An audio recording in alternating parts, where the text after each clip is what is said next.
Meus irmãos, havia travado aqui na parte do Nilo, né? Falando sobre a questão, olha como é que a questão pecuária também era importante para eles. E como a gente havia falado, o Nilo era um deus para os egípcios lá.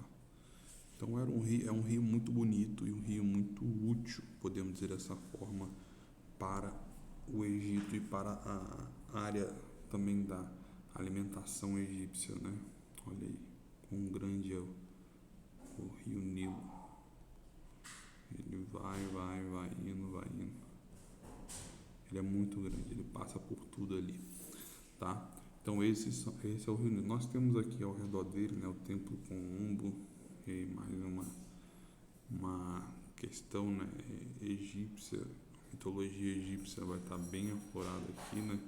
Nós estamos praticamente à margem do Nilo, como diz o poema, né, a poesia, templo de Gifu e entre outros.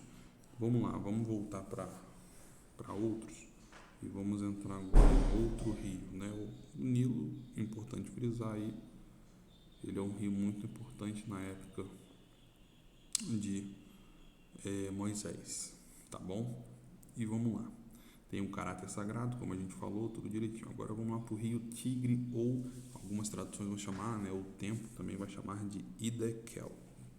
Hiddekel é um rio que nasce nas montanhas da Armênia, ele corre na direção sudeste, banhado pelo lado ocidental da Mesopotâmia, que é o local, né, um dos mais antigos do mundo.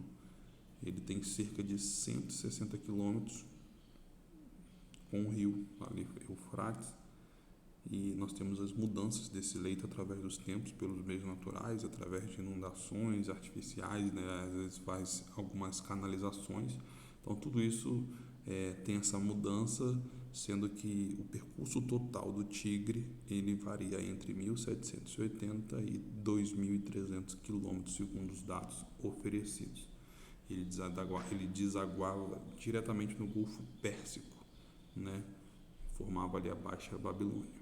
Nós temos também ao redor dele a cidade de Nínive, então para você ver a importância, e também nós temos esse rio Tigre, o Hiddekel, ele sendo narrado ali em Gênesis, quando Gênesis capítulo 2, na aula sobre os dois rios, você viu, né, a importância dele para a consumação bíblica. Olha como grande é esse rio Tigre. A gente vai chegar no Eufrates daqui a pouco, que é uma coisa de doido, mas olha quão grande é o rio Tigre. Aí ele vai indo, vai indo, vai indo, vai indo.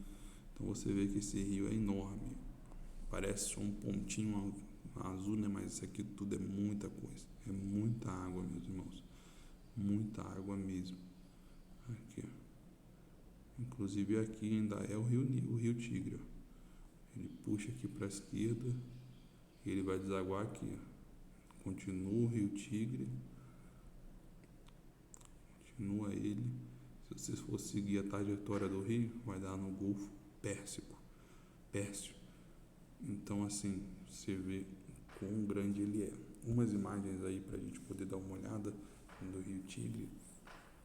Percebe-se que se assemelha bastante ao Nilo, né? Tem esse assemelhamento aí, se tiver essa palavra. Se assemelha bastante ao rio Nilo, só que é um rio que tem um pouco mais de correnteza, né, no meu ponto de vista. Olha aí, rio Tigre tem uma importância bíblica muito grande. Então, as aulas de geografia bíblica, ela é justamente isso, mostrando mapas, mostrando os locais, entendeu? Justamente para que a gente possa ter uma capacidade de ter esse conteúdo assim de forma visual. Não adianta eu ficar falando e não mostrar. Então a gente trouxe essas aulas justamente para poder mostrar aos irmãos e os irmãos terem a verdadeira dimensão, né? Ou tentar ter, que a verdadeira dimensão nós teremos quando chegarmos lá, mas tentar ter sobre esses locais que muitas das vezes as pessoas passam a vida inteira e não viu, né? Quantas vezes nós temos aqui cristãos com mais de 10 anos, 15, 20, 30 anos de cristão e nunca pôde ter essa oportunidade de estar avistando na prática os rios bíblicos, as montanhas bíblicas, os locais bíblicos antigos, né? Mais na última aula. Na próxima aula a gente vai focar na questão da Palestina, né? É muito importante também. E assim sucessivamente, para a geografia bíblica ficar consolidada. Eu sei que é uma matéria que não é tanto prática, mas assim nós estamos tentando ao máximo fazer com que você tenha a dimensão do que realmente é, tá bom? E aí o curso do rio agora é Eufrates, que é o grande rio. Ele é de 2.880 a 3.330 quilômetros. Então é o grande rio Eufrates, tá bom? Nós temos, na época da maior glória do domínio hebreu, né, o rio Eufrates era o limite nordeste. Então ele constituiu o limite ocidental da Mesopotâmia, extremamente fértil, especialmente na região sul dela. O Eufrates também ele tem uma profecia bíblica, né, que fala que o exército do norte vai marchar sobre o rio Eufrates, que o rio Eufrates ia secar. Aí as pessoas não conseguiram entender muito bem sobre isso. E o que aconteceu com o rio Eufrates? Como é que o rio, um dos maiores rios do mundo, vai estar secando? Há poucos anos atrás, eu vou mandar a matéria aqui abaixo, há poucos anos atrás o rio Eufrates secou alguma parte dele, não é todo ele, mas alguma parte dele, para que o exército pudesse passar. E o exército do norte vai ter que passar pelo Eufrates. Eu não sei se vocês estão conseguindo ver aqui, eu vou tentar colocar aqui numa linha. Olha isso aqui, ó. Olha o percurso do rio. Isso tudo é rio Eufrates. Meus irmãos, isso tudo é rio Eufrates. Vou tentar voltar aqui. Ó, aqui ainda é o Eufrates. Nós estamos falando disso aqui tudinho sendo Eufrates. Vou tentar aqui. Meus irmãos, tenham paciência comigo. Isso aqui tudinho, não dá para ver, eu estou fazendo com vocês. Isso aqui tudo é o rio Eufrates. Então, o exército do norte, que é o exército que está aqui, correto? Aqui é o norte. Então, automaticamente, eles vão vir para cá, ó. Vão vir para cá.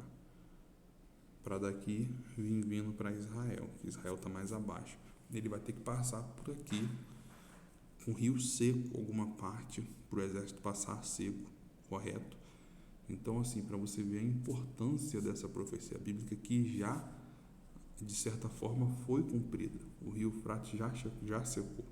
É uma coisa, assim, maravilhosa. Vamos voltar aqui para você ver onde é que está Israel. Israel está para cá.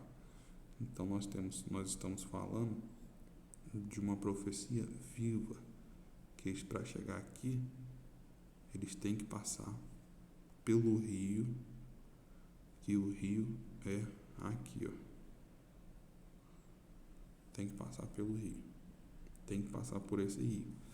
E aí a profecia bíblica indica que ele vai secar nos últimos tempos para poder esse exército passar. Tá? Então você vê que é uma coisa assim bem viva mesmo. Aí voltamos aqui para essa parte agora. A imagem aqui, olha que coisa linda, que também é o rio Eufrates. Algo bem vivo, né? Percebe-se que como os rios são próximos um do outro, você não vai ter tanta diferença entre eles, não. Aí, olha essa imagem aí. Você não vai ter tanta diferença de tipo de rio, não. Tá bom? Porque eles são próximos, então a vegetação é parecida, semelhante. É uma representação aí linda, ilustrando, né, o rio Eufrates. E vamos lá. Após o rio Eufrates, né, que é o grande rio, nós temos também o conhecido rio Jordão, né? Nós temos cerca de 340 quilômetros do rio Jordão, e aí o Jordão significa aquele que desce, descaminhando, aquele que decai, né? A nascente dele é nos montes do Antilíbano, no Hermon, e aí por aí vai o início dele, através de 4 principais riachos. Nós temos essa deságua, vai desaguar no riacho de Asbane, né? No riacho de Ledã, que é a fonte mais volumosa, e nós temos outros riachos né? Temos o declive desse Rio Jordão. Agora, a ponto de vista de importância, o Rio Jordão é um que é mais citado. Nós temos hoje em Israel, quando você vai, você pode fazer o batismo no Jordão, né? É uma coisa simbólica, não vai anular o seu batismo, não vai ser mais poderoso do que o batismo que você já foi batizado, tá? É uma coisa mais simbólica, mas é legal, é importante. Você tem a oportunidade. Quando é que você vai ter a oportunidade de estar onde Jesus foi batizado novamente, né? Então é bom ter essa importância. Olha, o local de batismo é esse aqui. A pessoa vai ali, é muito lindo. Nossa, a pessoa chega a se arrepiar todinho. Ah, Wesley, tem importância no sentido de que é diferente, é isso, aquilo. É diferente, mas assim, você já foi batizado, é um só batismo. Mas é legal, olha lá, quando o pessoal vai se batizar. Olha como é que ele é lindo, muito bonito. Aí a cidade, né, que fica ali. E por que Jordão, né? Porque ele fica entre Jordânia e Israel também. Olha como é que ele fica bem na divisa, entendeu? Entre a Jordânia e Israel, bem na divisa mesmo, né? Nós temos a Jordânia, nós temos Israel, né? Mais na parte aqui, ó. Aqui dá para vocês verem bem nessa questão da divisa dele, que ele é meio ele que é o limite, né, entre a Jordânia e o limite para Israel. Olha, se você quiser alugar um apartamento aí, eu já tenho esse apartamento bacana aí, ó.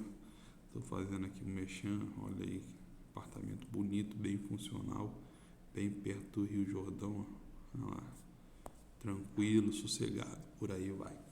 Vamos lá, meus irmãos, agora avançando sobre rios, nós iremos falar um pouco sobre as cidades, algumas cidades palestinas, tá bom? Por que nós iremos tratar essas cidades do ponto de vista hebreu, né? A importância com os hebreus e com o cristianismo primitivo. Aqui a gente aborda as cidades, depois a gente entra na Palestina com mais detalhes. Nós iremos falar agora sobre Ur, que é conhecida também como Ur dos Caldeus, né? Já estamos quase finalizando aqui a nossa aula. E ela é situada na Babilônia. Essa é a cidade natural de Abraão, cidade natural de Abraham, Ur dos Caldeus, perto da Nassíria ali, né? Não é a Síria, é na Síria. Você vê que é perto do rio, né? Nós temos o Hamarlite aqui, mas esse rio também aqui ele é bem conhecido, que é o Eufrates. Então você vê que é perto do rio Eufrates. Olha que coisa bonita que é essa cidade. Olha que monumento fantástico. Deserto puro. Deserto puro. É áreas antigas de escavações, né? Alguns lugares preservados, outros nem tanto. Mas foi daqui que foi o chamado de Abraão, quando ele crê num Deus único, num Deus monoteísta, né?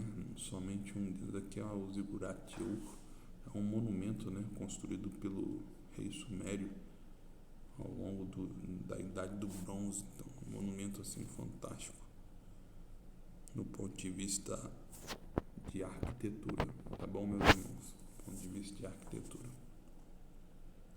Nós temos a civilização sumeriana ali também, Ur, tá bom? Na antiga Babilônia.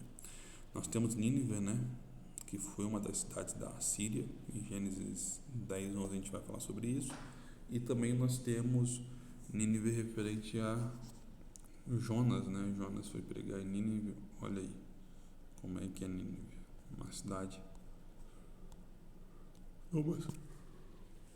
Perdão, meus irmãos.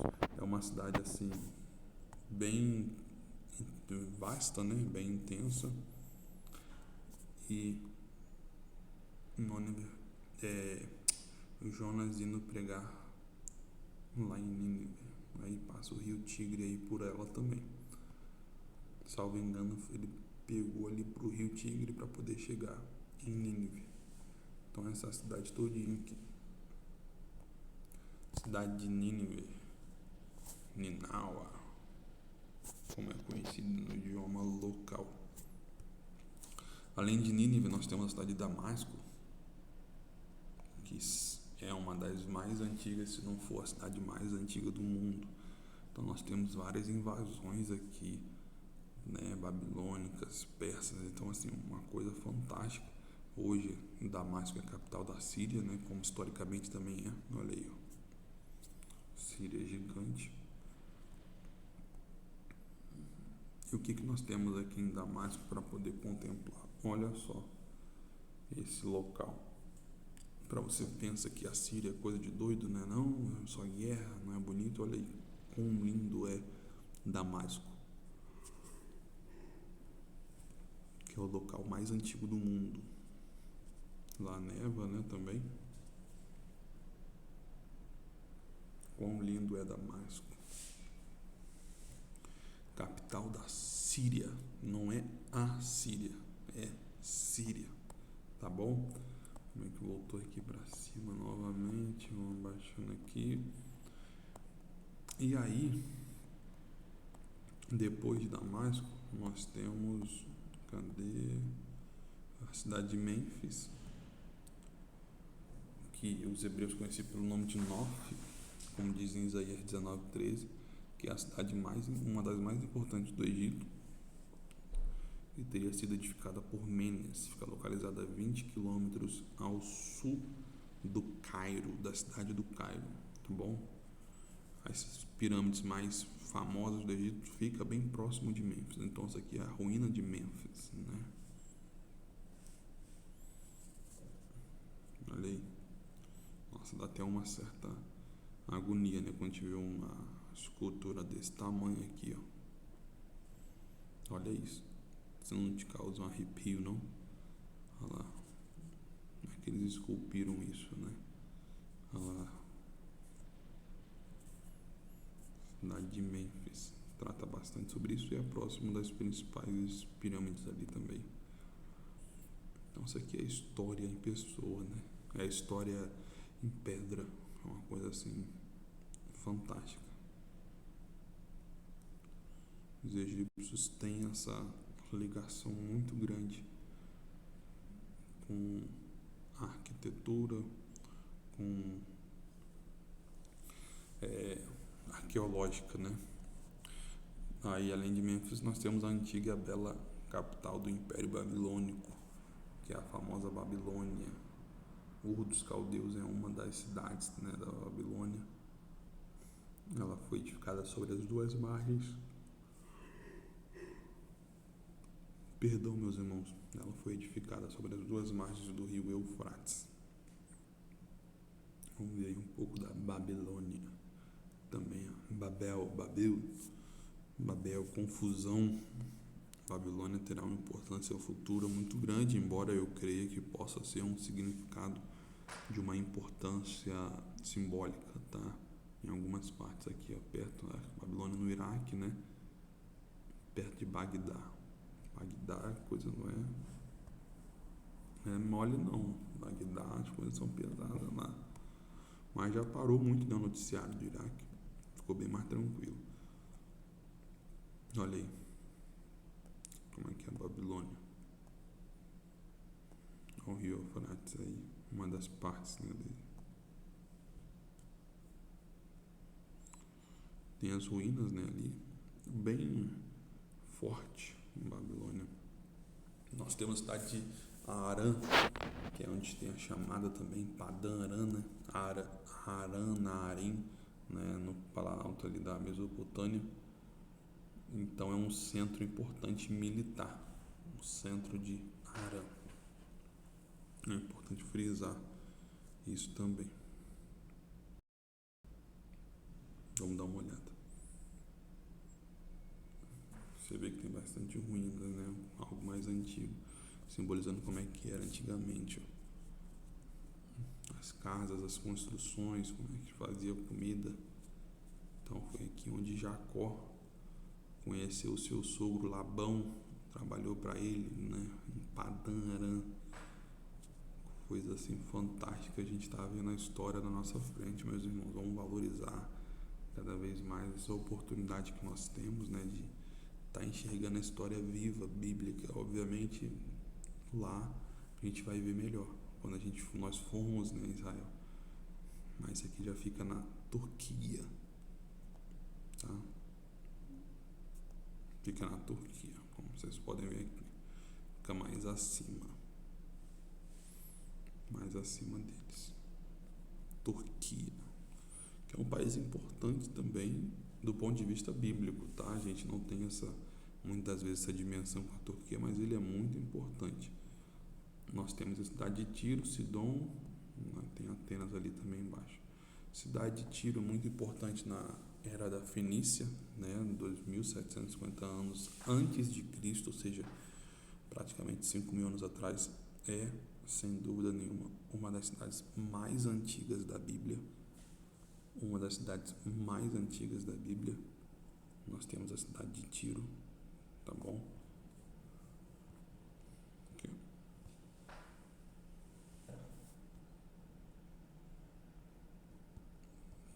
Queria ver se tivesse algumas ruínas, escavações que fizeram, não tem como ver com muitos detalhes, né?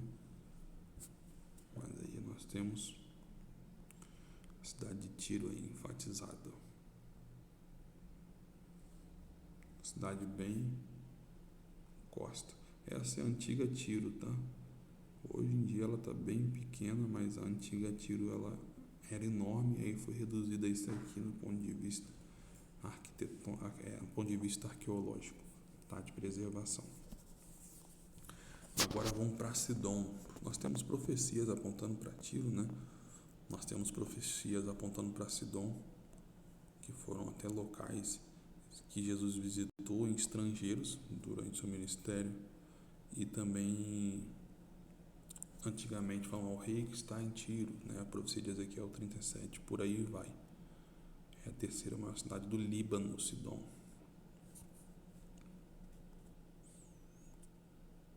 Também cidade muito antiga. Vamos avançar aqui, nós já demos os nossos 30 minutos, mas só acabar essa parte de cidade. Só falta 3, né? Para Atenas, que aí nós conhecemos bem, né, do mundo grego, hoje é uma das mais conhecidas do mundo. Nós temos as viagens missionárias de Paulo, tendo uma relevância bíblica grandiosa ali em Atenas, como os irmãos podem estar vendo aqui, ó. Eu tenho vontade também de conhecer o que foi o centro da Grécia Antiga, né? Aí nós fazemos um paralelo entre a cultura grega, a cultura romana, a cultura egípcia. Meus irmãos, é coisa de doido, é um estudo assim maravilhoso. Nossa, aqui eu estou vendo só mais a fonte, né? Tem as ruínas de Atenas aqui, a Acrópole, né? Olha essa Acrópole, como é que ela é linda. Nossa cultura é muito baseada no grego, tá? Uma cultura greco-romana, porque nós temos tanto influências gregas como influências romanas. Influência grega, aniversário de 15 anos, né? Tudo isso é influência grega. A influência romana, qualquer tipo de jogo vem da época de Roma, ali do Coliseu, na sua parte onde o jogo ele era somente entretenimento e não tortura e morte, né? Nós temos os jogos como entretenimento, como jogos como morte. Aí a famosa política do pão e circo, né? Se o império tiver horrível, não importa se estiver caindo, se estiver ruim, se você der pão e circo para a população vai te adorar. Então, é o conceito grego. Nós temos a cidade de Éfeso também, que fica na Ásia Menor, né? Uma cidade mais importante, e também é uma das cidades que nós temos a igreja, falando o apóstolo João sobre as igrejas missionárias, ele fala sobre a igreja que está em Éfeso, né? Aqui, ó, que vai mais só sobre as ruínas mesmo. Olha como é que era a antiga Éfeso, né? Bem assim, cintuosa, né? Antiga Éfeso. Olha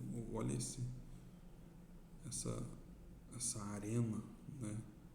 Esse palco Antigamente não tinha microfone, não tinha tecnologia para isso. Tô até olhando para cá, pensando que a câmera tá aqui. Perdoe aí nas gravações que eu estou olhando aqui pro lado. Antigamente não tinha tecnologia para isso. Então, a acústica aqui era uma acústica praticamente perfeita. Só da pessoa falar, a pessoa que estava falando, ela se encontrava aqui embaixo, né? Aqui embaixo. Aí, a acústica ia até o final. Olha aí como é que eu já estou dominando um pouquinho aí o sistema, né? E até o final. Quão poderoso era a acústica, né? A inteligência antigamente era muito boa também. Esse teatro tem capacidade para 25 mil pessoas sentadas. Muito grande, né? Paulo ficou ali durante 2 anos e 3 meses, em Atos 19 narra sobre isso, entre os anos 54 e 57. E a antiga e a mais famosa, né? Roma. Hoje a Roma é totalmente diferente da Roma antiga. Você vai ter algumas esculturas, aí o Coliseu, que foi um momento muito ruim para a igreja, tá? De perseguição, embora a igreja cresceu muito no Coliseu. Olha essa representação aí, né? Creio, né? Que seja algumas pessoas exiladas. Olha os templos de Roma, como é a fonte, né? Então tem uma importância muito grande para a igreja, embora foi um tempo ruim. E aqui fala de Roma, eu não vou conseguir precisar agora, mas fala sobre a cidade das 7 colinas. A cidade dos 7 montes que o rodeio é Roma, mas também aqui, se você for ver para cá, cadê? Se você for ver para cá, aqui Itália, Roma, né? A Turquia também é a cidade de 7 montes. Então, assim, pode ser traduzido como Roma ou como Turquia, tá? Temos aqui Istambul, né? Capital, salvo engano. Então, as profecias que falam sobre a cidade dos 7 montes pode se referir a Roma ou a Turquia. Lembre-se do que eu falei, ou alguma outra cidade, mas assim, como não está muito ali no mundo bíblico, né? Fica muito difícil. Meus irmãos, muito obrigado. Encerrada a aula aqui agora. Nós temos aí 37, 39, 40 minutos aí de aula de geografia bíblica e na próxima iremos tratar sobre a Palestina com detalhes nas cidades e depois da Palestina iremos falar sobre geopolítica atual, né? E após isso nós iremos voltar para a nossa matéria falando sobre Salomão e adiante bíblico. Fique com Deus, tamo junto, encerrando a gravação.